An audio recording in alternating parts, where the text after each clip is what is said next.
Welcome back to the Artefactors Union. I'm your host and foreman, Douglas Scoundrels, and today we are assembling the Malpractice box. Now, I don't have the artwork, or the box itself with the artwork on it, I apologize, but you should be able to look that stuff up fairly easy. It is an Outcast box consisting of two models that are, well, technically three models on two bases. A large man, referred to as Dr. Silas, that's very reminiscent of the Hulk, maybe, and then Trial and Error, which are two slightly experimented on gentlemen hooked up to a machine. But they are their own unique little sub-keyword in the Outcast faction. But anyways, here's our spruce for the gentleman. Here is Dr. Silas. Here is Trial and Error. We'll go ahead and start with Dr. Silas first, because he is the leader of this half-blood and I think asylum keyword combination. So, as far as assembling him goes, I think we'll start with the legs first, which is just this piece and this piece together, and then we will combine all the pieces of his torso. So here's like the entirety of the back. He's got a couple chest pieces plus his head. Yeah, we'll do the head too. Once that's on, then we can do the arms. Oh, also, these medical tools will go across his crotch, so that's part of the legs. My bad. Each arm is consistent of three pieces. You've got a shoulder piece, which right there, left arm and the bottom of the left arm, and then I believe this is the other shoulder piece, right arm and bottom of the right arm. I could be wrong with that. We'll check. But anyways, let's go ahead and grab our legs, A13, our other leg, A14, and then our medical tools, A12. And let's look at the instructions. Alright, here is our big pair of legs. Now let's add the extra leg back here, which will cover up the butt. Alright, those two pieces are combined. You do have this big hole up here, which the torso will cover up. We're just mostly there to make sure he's got 2 feet on him, which he does now. Now, before we mess with the torso, we've got our medical tools, which are going to just go along these crevices along the crotch. Alright, this fits very nicely into the grooves. Okay, we can set the feet down and get started on the torso. As I said before, our first piece is going to be A7, this big back piece. Then we have 3 chest pieces, A11, A8, and A9 plus the head. I'll figure out that order, but we're definitely going to start with A7. Alright, here's A7. The first bit I think we're going to do is going to be A8, which has the long, flowy piece of cloth to it, kind of dangling. And that is going to go right along this edge connection point. Okay, there it is. It's a little, I guess, uncertain just because it's kind of hard to get it aligned correctly, and it will probably get knocked out of place without a whole ton of force. Be careful with it. I think actually we should attach this to the legs, which would give just a little bit more support. So let's do that next. Legs with part of a torso attached. But as you can see, the piece we just added has a little bit more support on because it's now attached to the legs too. So let's grab A11 next, which is the bare chest piece. It should be going around there. Alright, it attaches to the top of the legs, but also sort of inside A8. Yep, A8. Because A8 is the coat, and this is his actual fleshy bits. Our last sort of chest piece is going to be A7, and it should be right along here and touching A8 up there as well. Okay. Yep, it completes the loop up here, connects down here on the coat. Might connect the legs? Possibly, maybe. But our biggest points of concern are this seam right here and this seam right here, and they're both closed. So we're good. Let's quickly just toss the head on there, which is going to be A10. Right there. Before we get started on the legs and our neck stump, it's right there. And we've got a big, well, really a tiny head on a massive body. But now we can get started on the shoulders and the arms. We'll go ahead and do his right shoulder and arm first. Shoulder is going to be A1. It's going to cover up most of the back, I think, as well. And then the 2 pieces of the arm is going to be A2 and A3. So, shoulder piece A1 here, and then A2 and A3. And here is A1 attached. You can now see he's got Defined armholes, hooray. Now let's combine A2 and A3 and then attach them here. Upper arm plus our lower arm. Now jam that in the armhole. He is very chunky. Okay, let's do our last two pieces. The rest of the sort of shoulder is going to be, excuse me, let me find my sprue. A4 and then A5, and I actually cut out A9. But, yeah, so these two pieces plus the lower arm here. Alright, let's do that shoulder first. Okay, shoulder bit is in. Now let's work on our arm pieces. We've got the upper arm piece first, plus our bottom arm. Here is the completed limb, and now let's shove that in the armhole. Okay, Mr. Lumpy is all done. Let's put him on a base. Dr. Silas is all completed, and he is a very large guy. Hardest parts for assembling him were constructing the chest, just because they didn't have a whole lot to connect to themselves, so until you get that shoulder piece on, it's just kind of weird. But outside of having a good portion of pieces, he's pretty simple. So we can go ahead and move on then to trial and error. Okay, trial and error we can split into three parts. The first two parts will be quite simple. We are just going to assemble Mr. Trial and Mr. Error. I don't know which one is which. So we'll go with Head Grabbing Man, which is this A column here, but they're the B bits. That drives me nuts. Okay, so we would just grab the body, which would be B1. Do the either arm, I don't know which one is which, should be pretty easy to figure out, B4 and B3, and then finish with B2, the leg that is currently not attached. Then the slightly larger man is missing 2 feet, so we would grab C1 first, do each of the feet, C4, C3, and then the left arm C2. Order doesn't really matter here. And then the machine that is connected to both of them is the difficult part here, and probably the most difficult part, if you can't read the instructions very, very well. So hopefully this will be very, very useful to you. So it is a box that's on sort of like a wheeled trolley. We are going to build all the sides of the box, and then we should be able to add the wheels, the extra one little bit that goes on top of it, and then the tubes that connect to each of these mans, and then finish with connecting all 3 bits together. The box order would probably go as the bottom, which includes the side here as well, then the other 3 sides. One of these is the top, however. We'll figure out which one is the top, maybe this guy.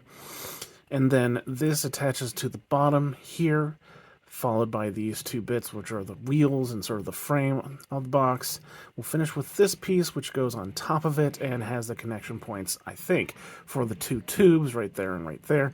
I could be wrong, but we'll see, and we'll finish with the tubes. All right, that was a long-winded way of saying, let's look at the instructions and then get started on Mr. Column A. B1, our body. Next piece is going to be the slightly chunkier one, which is arm, and which is B4. It's going to be his left arm, so we'll go in there and attach up here at the wrist. Arm now attached. We can do B3, the right arm, which is going to connect in a very similar way. Both arms are now attached, so we can finish with his left leg, B2. Just going to go right in that peg. Alright, our foot is attached, so we can set him aside for now and get started on the larger boy. We'll grab C1, and then actually we'll just work our way up. So C1, C2, C4, C3. C1, and now add C2, the right arm, right there. There's the arm and the angle you're looking for. It's really wiggly. I just end up putting a lot of pressure up here near the top, and that sort of seemed to set it into place. Okay, so our next bit, C4, is going to be the right leg. Okay, right foot in, the connection point doesn't fully, enclose. the tooth that was there. So you really just gotta nudge it until it looks like it's in place, and this looks pretty good. So now we can do C3, our last bit, which is going to be the left leg, which will fit right on that. Alright, that went in a little bit easier than the right foot. Maybe I got lucky, I don't know. It's possible. But they should just fit really flat on the ground, so as long as their seam is good, he should be fine. But now we can throw him to the side and get started on our mystery box of fun, delicious fluid. We will start by building the box. Should be the simplest thing to do.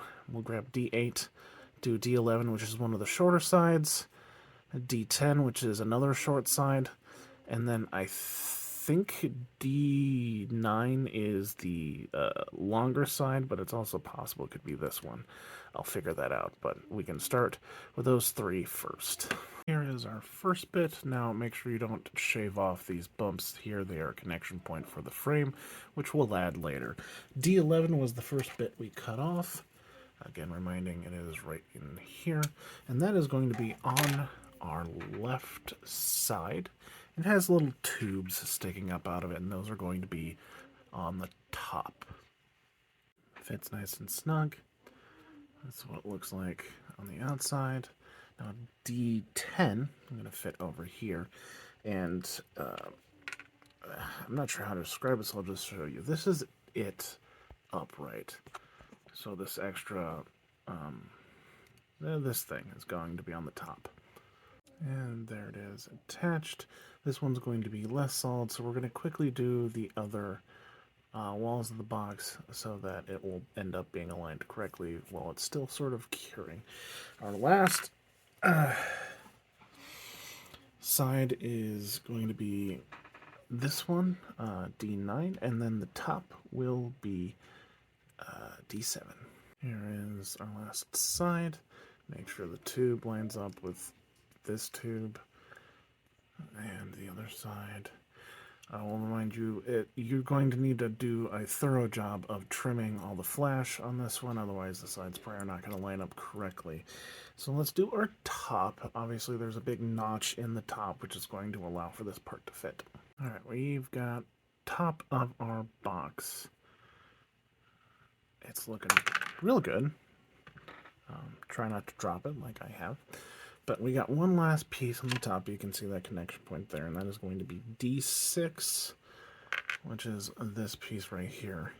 This will be facing towards the outside of the box. This will take a little bit of force to snap it into place, but once it's there, it'll be solidly connected.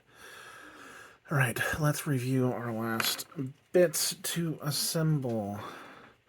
This is going to go on the bottom of our box. I think I showed you the connection points earlier. And then we'll finish the rest of the frame with these two pieces. We'll figure out which one they connect to once we get to them. And then we can do the two connection cables, again figuring out which side goes where, and then we'll attach them to the buoys we made before. So let's grab D3 and then D2 and D1, followed by D4 and D5. Our bottom is attached. You'll need to stare a little bit, but there is a smaller and a larger tooth, so there is one way this should go on, but we are looking at it as we initially held it. So D2, our first frame with the wheels, is going to go on our right side. Looking good. Just make sure it's attached to the top of the tray as well as each of these crossbars, but to know which one it is in case you get the two bits mixed up. The wheels are kind of on the outside. They're pointed away from the box. When we do D1, you'll see that those wheels are actually pointed towards the inside of the box. So I guess let's do D1. There we go. All looking pretty good. We are effectively done with the box. So now we just need to do our tubes. So, there we go. Let's figure out where D5 goes and who it attaches to, and then where D4 D4 goes and who it attaches to. Okay, we're going to do D4 first, actually, and a couple things to note. One, the two tubes actually connect to each other right up here in that hole, but we're going to do D4 first because it has this nice connection point right on the edge of the trolley. So the bulbous end will connect in here, and then it'll come around, and there's a very obvious spot on the tube that will connect in there. Okay, this is what it looks like. Connects in there, like I mentioned. It also connects to the edge of the box, right on there, and then our normal spot, which looks pretty good, completes the tray. Alright, D5 going to fit in that hole as well, and its connection point is going to be right there. Okay, there we go. And they're pretty solidly in. I don't think they're going to be too far off where they're supposed to be. So our two boys, the big beefy one is going to be on our left side, and this tube is going to be connecting to his right arm, whereas the skinnier man with the both hands on his head is going to be on our right side, and the tube is going to be going into his left hand. So I'm going to put this on a base, and then we will attach the dudes in that order. For Big Boy, our connection point for the tube is going to be right here in the small groove underneath this bandage.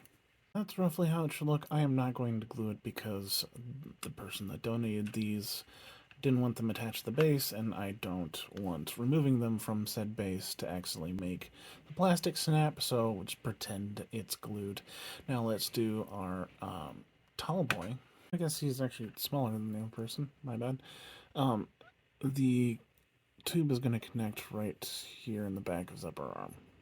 And there it is. We're all done with these gentlemen. Let's review them.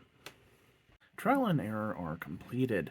I didn't mention this before. I kind of alluded to it, though. The person that has donated these minis does not want them super glued to the base, so I am using some double-sided tape to keep them attached to the base. So as far as hardest parts for assembling them, the box was very obviously the hardest part.